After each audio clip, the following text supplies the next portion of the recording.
Guys pan world స్థాయిలో రూపొంది pan world స్థాయిలో release కాబోతున్న యష్ నటించిన రామాయణ సినిమా వల్ల పాన్ వరల్డ్ స్థాయిలో రూపొంది మరో పాన్ వరల్డ్ స్థాయిలో రిలీజ్ కాబోతున్న యష్ నటించిన టాక్సిక్ సినిమా ప్రమోషన్స్ కి బ్రేక్ పడిందా అంటే అవుననే సమాధానం వినిపిస్తుంది. మాట్లాడుకుందాం, ఎంటైర్ డీటెయిల్స్ గురించి మాట్లాడుకుందాం. అంతకంటే ముందు నేను మీ Gaurav, welcome back to our unique updates. Regular గా ఇలాంటి ఇంట్రెస్టింగ్ వీడియోస్ కోసం, అలాగే బాక్స్ ఆఫీస్ కలెక్షన్ వీడియోస్ కోసం మన యూనిక్ అప్డేట్ ఛానల్ సబ్స్క్రైబ్ చేసుకొని ఫాలో అవుతుండండి. కొత్త వాళ్ళైతే ఛానల్ సబ్స్క్రైబ్ చేసుకోండి, పాత వాళ్ళైతే వీడియోకి లైక్ కొట్టి వీడియోని కంటిన్యూ చేయండి. అయితే ప్రెసెంట్ చాలా మంది ఫ్యాన్స్ అప్పుడప్పుడు అడుగుతుంటారు, యష్ ఫ్యాన్స్, ఎందుకంటే బ్రో టాక్సిక్ మూవీ నుంచి ఎలాంటి అప్డేట్స్ రావట్లేదా, ఎక్కువగా చెప్పట్లేదు అంటే వస్తున్నాయి. కానీ ఎలాంటి అప్డేట్స్ వస్తున్నాయి అంటే ఏదో చిన్న చిన్నగా పోస్టర్లు అలాంటి అప్డేట్స్ రావడం జరుగుతుంది, కానీ ప్రాపర్గా అదిరిపోయే అప్డేట్స్ అయితే ఏమీ రావట్లేదు. అండ్ ఎలా అయిపోయిందంటే యష్ దగ్గర 2022 అనుకుంటా KGF 2 రిలీజ్ అయిన తర్వాత ఈ 4 సంవత్సరాల పాటు యష్ దగ్గర నుంచి ఒక్క సినిమా కూడా రాలేదు. ఎందుకంటే చాలా ప్రాపర్గా అడుగులు వేయడం జరుగుతుంది. అతను గోల్ ఒకటే అర్థమైపోతుంది సింపుల్గా, ఏంటంటే నెమ్మదిగా అయినా పర్లేదు, ఆచితూచి అయినా పర్లేదు, ఆలస్యం అమృతం విషయం అంటారు కదా, ఆ విధంగా మెల్లగా అయినా పర్లేదు, కానీ కన్నడ ఇండస్ట్రీని ప్రపంచ స్థాయికి తీసుకెళ్లాలని చెప్పి పంతం పట్టి కూర్చున్నాడు. ఖచ్చితంగా పంతం పట్టి కూర్చున్నాడు. అందుకే కన్నడ ఇండస్ట్రీలో ఇప్పుడు మీరు చెప్పుకోదగ్గ హీరోల్లో ఇప్పుడు నెంబర్ 1 ప్లేస్లో ఉన్నది ఖచ్చితంగా యషే.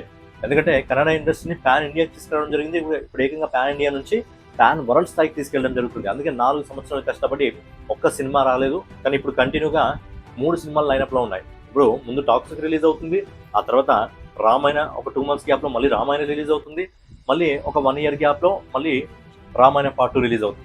సో రామాయణలో యష్ విలన్ రోల్లో ఉన్నప్పటికీ కూడా మెయిన్ ఇంపాక్ట్ యష్ వల్లనే మెయిన్ ఇంపాక్ట్ రామాయణకి. సో ఏంటంటే ఇదే రామాయణ వల్ల టాక్సిక్ సినిమా ప్రమోషన్స్ బ్రేక్ పడిందా అంటే అవునని అనిపిస్తుంది. ఎందుకంటే సినిమా రిలీజ్ అవుతుంది ఎప్పుడో కాదు, ఇంకో 2 నెలలు లేదు, 3 నెలలు లేదు, ఇదే మంత్ ఉంది. 26వ తారీఖున మంచి డేట్ని చూస్ చేసుకోవడం జరిగింది. ఇంతకుముందు చాలాసార్లు చెప్పడం జరిగింది, అద్భుతమైన డేట్ని అయితే వాళ్ళు చూస్ చేసుకోవడం జరిగింది, టాక్సిక్ డేట్. సో అప్పుడు దురంధర్ పోటీ నుంచి తప్పుకోవడం దురంధర్కి ప్లస్ అయింది, ఇప్పుడు టాక్సిక్ కూడా ప్లస్ అయింది. ఎందుకంటే టాక్సిక్ ఎంత అద్భుతమైన డేట్ చూస్ చేసుకుందంటే, టాక్సిక్ బేసిక్గా బుధవారం రిలీజ్ అవుతుంది 26వ తారీఖు. ఆ బుధవారం రోజు ఏదో ఫెస్టివల్ వస్తుంది, ఆ రోజు హాలిడే ఉంది. మళ్ళీ 28వ తారీఖున మళ్ళీ ఒక హాలిడే వస్తుంది. రక్షాబంధన్ ఏమో ఉందనుకుంటా, సినిమా రిలీజ్ రోజు రక్షాబంధన్ ఏమో ఉంది. సో ఏంటంటే బుధవారం రిలీజ్ అవుతుంది, బుధవారం హాలిడే ఉంది, గురువారం నార్మల్గా ఉంది, మళ్ళీ శుక్రవారం హాలిడే ఉంది, మళ్ళీ శనివారం వీకెండ్ వస్తుంది, మళ్ళీ ఆదివారం వీకెండ్ వస్తుంది, మళ్ళీ సోమవారం మంగళవారం వెళ్ళిపోతే మళ్ళీ బుధవారం గురువారం ఇంకేదో హాలిడే ఉంది, తర్వాత మళ్ళీ 2 వీకెండ్స్ వస్తున్నాయి. అలాగే సినిమా బేసిక్గా బుధవారం రిలీజ్ అవుతుంది కాబట్టి సినిమాకి సంబంధించిన ప్రీమియర్స్ అనేది మంగళవారం పడతాయి. అంటే దగ్గర 5 రోజులు టైం దొరుకుతుంది టాక్సిక్ సినిమాకి. టాక్సిక్ కానీ full and full positive talk వచ్చిందా ఖచ్చితంగా ఫస్ట్ వీకెండ్లోనే సినిమా 1000 కోట్ల క్లబ్లో అడుగు పెడుతుంది. పాన్ వరల్డ్ స్థాయిలో కానీ ఈ సినిమాకి ప్రాపర్ ప్రమోషన్ కానీ చేసినట్టయితే ఖచ్చితంగా ఈ సినిమా అదిరిపోయే కలెక్షన్స్ అందుకోవడం జరుగుతుంది. బట్ ఏంటంటే ఈ మంత్లో రిలీజ్ అవుతున్న సినిమాకి ఇంకా ప్రమోషన్ స్టార్ట్ చేయలేదు, ప్రాపర్గా ప్రమోషన్ స్టార్ట్ చేయలేదు. ప్రమోషన్స్ అంటే ఎలా ఉండాలి, పుష్ప 2 గుర్తుంది కదా, పుష్ప 2కి అల్లు అర్జున్ ఒక పెద్ద గ్రౌండ్లో, ఇక్కడ మన పాట్నాలో అనుకుంటా, బీహార్లోని పాట్నాలో అక్కడ పెద్ద గ్రౌండ్లో పెడితే అల్లు అర్జున్ కోసం పుష్ప 2కి ఫ్యాన్స్ ఎంతమంది రావడం జరిగింది, 2 లక్షలకు పైగా.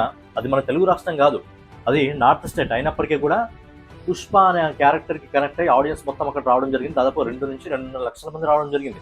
సో ఏంటంటే అలాంటి ప్రమోషన్ ఖచ్చితంగా యష్కి అవసరం. ఎందుకంటే KGF 2 తర్వాత యష్కి ఫ్యాన్ ఫాలోయింగ్ ఇండియాలో బాగా పెరిగింది.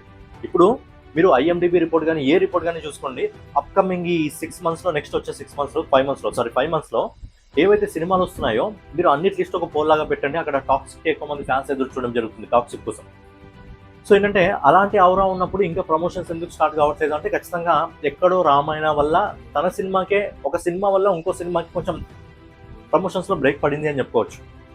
మరి ఎప్పటి నుంచి స్టార్ట్ అవుతుంది మళ్ళీ ప్రమోషన్ అంటే ఖచ్చితంగా 8వ తారీఖు మనకు ట్రైలర్ రిలీజ్ అవుతుంది, అఫీషియల్గా అనౌన్స్మెంట్ చేయడం జరిగింది. బట్ టైం అనేది ఎగ్జాక్ట్గా అనౌన్స్మెంట్ అయితే చేయలేదు. బట్ ఏంటంటే 7వ తారీఖు నుంచి ఈ సినిమాకి సంబంధించి ప్రమోషన్ స్టార్ట్ అవుతాయి. ఎందుకంటే 7వ తారీఖు రోజు రేపు ట్రైలర్ ఏ టైంకి వస్తుందని ఖచ్చితంగా 7th అయితే వీళ్ళు టైం అయితే అనౌన్స్మెంట్ చేసే అవకాశం ఉంది. సో 7th నుంచి ప్రాపర్ ప్రమోషన్స్ అయితే స్టార్ట్ కావడం జరుగుతుంది టాక్సిక్ సంబంధించి. ఎందుకంటే రామాయణ ట్రైలర్ రిలీజ్ అయిన నుంచి పూర్తిగా రామాయణకు సంబంధించిన ట్రైలర్ గురించి మాట్లాడుకోవడం జరుగుతుంది. టాక్సిక్ గురించి అందరూ మర్చిపోయారు, ఇది జెన్యున్గా. అక్కడ కూడా యషే ఉన్నాడు, ఇక్కడ కూడా యషే ఉన్నాడు. బట్ ఏంటంటే టాక్సిక్ గురించి చాలా మంది మర్చిపోవడం జరిగింది. ఎవరు కూడా టాక్సిక్ గురించి ఎక్కువగా మాట్లాడుకోవట్లేదు, పూర్తిగా రామాయణ గురించి మాట్లాడుకుంటున్నారు. రామాయణ ట్రైలర్లో కూడా పూర్తిగా యష్ గురించే మాట్లాడుకుంటారు. ఎందుకంటే రావణుడి క్యారెక్టర్లో చిన్నప్పటి నుంచి మనం ఎంతమంది రావణుడి క్యారెక్టర్లు చూసినామో this is the best character అని చెప్పి చాలా మంది మాట్లాడుకోవడం జరుగుతుంది. ట్రైలర్ వచ్చిన తర్వాత ఎక్కువగా ఇక్కడ రాముడి క్యారెక్టర్ కంటే కూడా, సీతాదేవి క్యారెక్టర్ కంటే కూడా, ఆ స్టోరీ కంటే కూడా ఎక్కువగా మాట్లాడుకుంటే రావణుడి గురించే. రావణుడు క్రూయల్నెస్ అంటే ఏ విధంగా ఉంటుంది, ఒకవేళ నిజంగా రావణుడు ఉంటే ఏ విధంగా ఉంటాడా, రావణుడు ఔరా ఉంటే ఏ విధంగా ఉంటుందా అంటే పర్ఫెక్ట్గా సింక్ అయిపోయింది. రావణుడి క్యారెక్టర్కి యష్ చాలా పర్ఫెక్ట్గా సింక్ అవడం జరిగింది. అందుకే ఇన్ని రోజులుగా యష్ గురించే మాట్లాడుకుంటున్నారు, బట్ టాక్సిక్ గురించి మాట్లాడుకోవట్లేదు. ఎక్కువగా యష్ గురించి మాట్లాడుకున్నారు, రావణుడి క్యారెక్టర్ గురించి మాట్లాడుకున్నారు. టాక్సిక్లోనే ఔరా ఒక రేంజ్లో ఉందనుకుంటే, నాకు తెలిసి టాక్సిక్ సినిమా వచ్చిన తర్వాత 2 months తర్వాత ఈ సినిమా రిలీజ్ అవుతుంది కదా, నాకు తెలిసి టాక్సిక్ గురించి అందరూ మర్చిపోతారు. టాక్సిక్ యష్ గురించి అందరూ మర్చిపోతారు, ఓన్లీ రావణుడి మాత్రమే గుర్తుపెట్టుకోవడం జరుగుతుంది. సో అలాంటి ఔరా క్రియేట్ చేయడం జరిగింది కాబట్టి టాక్సిక్ గురించి ఎక్కువగా మాట్లాడుకోవట్లేదు. ఈ మంత్లో రిలీజ్ అవుతున్న సినిమా గురించి ప్రజెంట్ ఇప్పటివరకు అయితే ఎక్కువగా మాట్లాడుకోవట్లేదు. దివాళీకి రిలీజ్ అవుతున్న రామాయణ గురించి, అందులో యష్ క్యారెక్టర్ గురించి ఎక్కువగా మాట్లాడుకోవడం జరుగుతుంది. ఎందుకంటే అలా సెట్ అయిపోయాడు, అలా సూట్ అయిపోయాడు, ఆ ఔరా క్రూయల్నెస్ నిజంగా రావణుడు ఉంటే ఈ విధంగా ఉంటాడా అని చెప్పి చాలామంది మాట్లాడుకోవడం జరుగుతుంది. చాలామంది అంటే ఏదైతే రామాయణ ట్రైలర్ వచ్చిందో అందరికీ వంకలు పెడుతున్నారు. అంటే రాముడి క్యారెక్టర్లో రణబీర్ కపూర్ అంతగా సెట్ అవ్వట్లేదు, డైజెస్ట్ చేసుకోలేకపోతున్నాం. అండ్ సీతాదేవి పాత్రలో సాయి పల్లవి కరెక్ట్గా సెట్ అవ్వట్లేదు, డైజెస్ట్ చేసుకోలేకపోతున్నాం. సీతాదేవి వెనకాల ఎవరైతే ఊర్మిళ క్యారెక్టర్ ప్లే చేస్తుందో ఆమె ఇంకా సాయి పల్లవి కంటే సీతాదేవి పాత్రలో బాగుంది అని చెప్పి చెప్తున్నారు. ఒకలాగా నిజమే అనిపిస్తుంది, ఎందుకంటే సాయి పల్లవి కంటే కొద్దిగా నాకు కూడా ఫస్ట్ ట్రైలర్ చూడగానే ఎందుకో సాయి పల్లవి కరెక్ట్ సీతాదేవి పాత్రకు సెట్ కాలేదు. ఎందుకంటే మనం అదే రోల్లో అలాంటి రోల్లోనే స్నేహ గారిని కూడా చూడడం జరిగింది, మన తెలుగులో స్నేహ గారిని. ఆమె సెట్ అవుతుంది అలాంటి క్యారెక్టర్కి. ఇప్పుడు సీత ఎవరైతే సాయి పల్లవి ప్రక్కన బ్యాక్గ్రౌండ్లో ఉందో ఊర్మిళ క్యారెక్టర్, సో తను బాగా అనిపించింది. బట్ ఏంటంటే ఇక్కడ యష్కు మాత్రము రావణుడి క్యారెక్టర్ ఎవరు వంకలు పెట్టట్లేదు, ఇదే విధంగా ఉంటాడు, ఆవురా మెయింటైన్ చేయడం జరుగుతుంది. ఆ క్యారెక్టర్లో నిజంగా యష్ తప్ప వేరే వాళ్ళు ఊహించుకోలేమన్న రేంజ్లో యష్ పేరు తెచ్చుకోవడం జరిగింది. సో దానివల్ల ఏంటంటే ట్రైలర్ వచ్చి నుంచి రామాయణ గురించి కంటిన్యూగా అందరూ మాట్లాడుకోవడం జరుగుతుంది. బట్ ఈ మంత్లో రిలీజ్ అవుతున్న టాక్సిక్ గురించి ఎవరు మాట్లాడుకోవట్లేదు. బట్ ఒకటి గుర్తుపెట్టుకోండి, టాక్సిక్ సినిమాకి సంబంధించిన ప్రతిసారి ఏదో ఒక అప్డేట్ వచ్చినప్పుడు అది వివాదాల్లోకి ఎక్కుతుంది. సో వివాదాల్లోకి ఎక్కడం మంచిదే, ఎందుకంటే కొన్నిసార్లు నెగిటివా పాజిటివా అని పక్కన పెడితే ఏంటంటే సినిమా గురించి ప్రమోషన్ జరగాలి, ఆటోమేటిక్గా ప్రమోషన్ జరగాలి. ఆ ప్రమోషన్ అనేది టాక్సిక్ జరుగుతుంది. ఆ సినిమాలకు సంబంధించి గ్లిమ్స్ వచ్చినప్పుడు కానీ, రాయా ఇంట్రడక్షన్ వీడియో వచ్చినప్పుడు కానీ, టీజర్లు వచ్చినప్పుడు కానీ ఖచ్చితంగా ఏదో ఒక వివాదంలోకి వెళ్తుంది సినిమా. సో అలా మాట్లాడుకోవడం జరుగుతుంది. సో టాక్సిక్ సంబంధించిన ట్రైలర్ 8వ తారీఖున రిలీజ్ చేస్తామని చెప్పి ఆల్రెడీ మేకర్స్ చెప్పడం జరిగింది. సో 8వ తారీఖు కంటే ముందే 7వ తారీఖు ఏదైతే ఉందో 7వ తారీఖులో ఖచ్చితంగా రేపు ఈ టైంకి ట్రైలర్ రిలీజ్ అవుతుందని చెప్పి ఖచ్చితంగా డేట్ అయితే అనౌన్స్మెంట్ చేయడం జరుగుతుంది. అండ్ ఇంకోటి ఒకటి ఏంటంటే ఈ సినిమాకి సంబంధించి హాలీవుడ్ డిస్ట్రిబ్యూటర్ రైట్స్ని మనకు సోనీ పిక్చర్స్ వాళ్ళు తీసుకోవడం జరిగింది. సో ఏంటంటే ఈ ట్రైలర్ రిలీజ్ చేసినప్పుడు ఇంగ్లీష్ వర్షన్ని కూడా ట్రైలర్ రిలీజ్ చేస్తే బాగుంటుంది, అట్ ఏ టైం రిలీజ్ చేస్తే బాగుంటుంది. ఇప్పటి వరకు టాక్సిక్ అయితే చెప్పినట్టు అట్ ఏ టైం అన్నింటిలో రిలీజ్ చేయడం జరిగింది. బట్ ఈసారి కూడా ట్రైలర్ని ఇంగ్లీష్లో కూడా రిలీజ్ చేసి, ఎందుకంటే కొన్నిసార్లు చూస్తే అనిపిస్తుంది ఏంటంటే రామాయణ కానీ టాక్సిక్ కానీ నిజంగా మనం ఆశించిన స్థాయిలో హాలీవుడ్లో ఆడగలవా అని అనిపిస్తుంది. అప్పుడప్పుడు చూస్తుంటే రామాయణం చూస్తుంటే నిజంగా అనిపిస్తుంది, ఇండియాలో మొదటి రోజు 500 కోట్లకు పైగా వసూలు చేయగలదా అనే ఒక డౌట్ ఎక్కడో కొడుతుంది రామాయణం చూస్తే. సో అక్కడ ఎక్కువగా రావణుడి క్యారెక్టర్ కనెక్ట్ కావడం జరిగింది. ఏదన్నా చూస్తే రావణుని చూడడానికి ఆ యష్ ఫ్యాన్స్ అనేది ఎక్కువగా వెళ్ళడం జరుగుతుంది, లేకపోతే ఇంకా ఏమన్నా ముందుకు వస్తే మరి వెళ్తుందేమో కానీ. సో ఇప్పటికైతే ఏంటంటే రామాయణ సినిమాకి సంబంధించి ట్రైలర్ చూసిన తర్వాత ఏంటంటే మొదటి రోజు ఈ సినిమా అనుకున్న రేంజ్ కలెక్షన్స్ వసూలు చేస్తుంది. ఈ సినిమా పాన్ వరల్డ్ స్థాయిలో అనుకున్న రేంజ్ కలెక్షన్స్ వసూలు చేయగలదా, మినిమం ఒక 5,000 కోట్ల వాళ్ళకన్నా వసూలు చేయగలదా లేదా? ఎందుకంటే సినిమా బడ్జెట్ వచ్చి 5,000 కోట్లు అవుతుంది. ఇప్పుడు 4,000 కోట్ల నుంచి 5,000 కోట్లకి వెళ్ళిపోయింది సినిమా బడ్జెట్. మరి అక్కడ వరకు వెళ్ళగలదా లేదా అనేది ఎక్కడో చిన్న డౌట్ పడుతుంది. ఎందుకంటే ఇప్పుడు ఈ రిలీజ్ అవుతున్న టాక్సిక్ ఇంకా రామాయణ రెండు కూడా పాన్ వరల్డ్ స్థాయిలో వెళ్తున్నాయి. ఎందుకంటే మన ఇండియన్ డైరెక్టర్ల సత్తా ఏంటి అంటే, మన ఇండియన్ డైరెక్టర్ల స్టోరీ ఏ విధంగా ఉంటుంది అని చూపించడానికి ఫస్ట్ 2 సినిమాలు వెళ్ళడం జరుగుతుంది. టాక్సిక్ వెళ్తుంది, ఇంకా రామాయణ సినిమాకి సంబంధించిన కథ మనం ఎప్పటి నుంచో చిన్నప్పటి నుంచి వింటూనే ఉంటాం కాబట్టి మనకు తెలుసు. ఇంటర్నేషనల్ ఆడియన్స్కి సరికొత్తగా చూపించాలి. సో ఏంటంటే ఈ 2 సినిమాలు కనెక్ట్ అవుతేనే, ఇంటర్నేషనల్ ఆడియన్స్ కనెక్ట్ అవుతేనే తర్వాత నెక్స్ట్ ఇయర్లో వచ్చే స్పిరిట్ కానీ, వారణాసి కానీ, రాకా కానీ, ఇంకా డ్రాగన్ కానీ, ఇవన్నీ పాన్ వరల్డ్ మూవీస్. ఈ పాన్ వరల్డ్ మూవీస్, ఈ మూవీస్ కనెక్ట్ అవుతేనే నెక్స్ట్ ఆ మూవీస్ కూడా ఆస్కారం ఉంటుంది, అవి కూడా కనెక్ట్ కాగలుగుతాయి. ఎందుకంటే ఒకసారి బాహుబలి అనే సినిమా వచ్చిన తర్వాత అప్పటి వరకు నార్త్ ఆడియన్స్ ఏంటంటే ఎక్కువగా బాలీవుడ్ సినిమాలకి అలవాటు పడిపోవడం జరిగింది. అంటే మన సౌత్ సినిమాలు అంటే కేవలం మాల్ మసాలా మూవీస్ అని చెప్పి వాళ్ళు స్ప్రెడ్ చేయడం జరిగింది.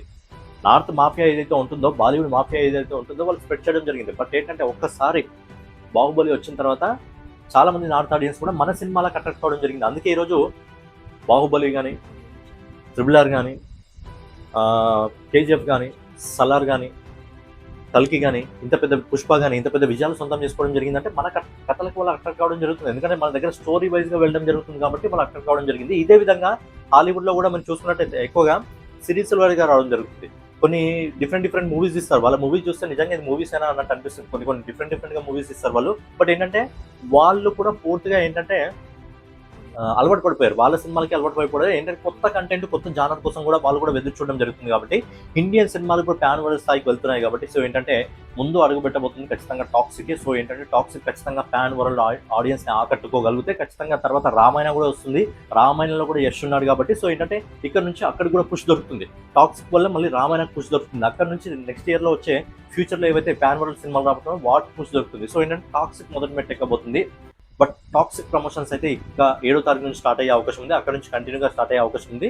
ఏ విధంగా పుష్పకు పెద్దకి ఇలా మనకు ఈవెంట్స్ చేయడం జరిగిందో డిఫరెంట్ సిటీస్ లో, సో టాక్సిక్ కూడా అదే విధంగా చేయాలి. ఎందుకంటే పుషప్ అందుకోవాలి మళ్ళీ. ఎందుకంటే మనకు మార్చ్లో ఈ సినిమా రిలీజ్ అయ్యేటప్పుడు మస్తు హైప్ ఉంది 2 సినిమాలకు. ఇక్కడ దురంధర్ కానీ టాక్సిక్ కానీ చాలా హైప్ ఉంది. కానీ ఎందుకో రామాయణ ట్రైలర్ తర్వాత కొంచెం టాక్సిక్ కి కొంచెం తగ్గింది అనిపిస్తుంది. సో ఇది ఎప్పటి నుంచి మొదలవుతుంది అంటే ఖచ్చితంగా మళ్ళీ 7వ తారీఖు నుంచి మొదలవుతుంది.